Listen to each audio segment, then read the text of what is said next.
Ceritanya Dek Kaila lagi pilek, diurut sama ayah biar cepet sembuh.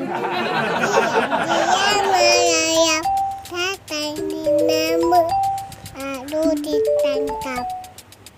Terus buaya sekali diam merayap datang di nemu lalu ditangkap. Burung Kakak tua, ayo ayo burung sakit ya, makanya buat nyanyi biar nggak sakit ya. Ayo burung, aduh jeleknya toh. Gimana nyanyinya? Hujan pergilah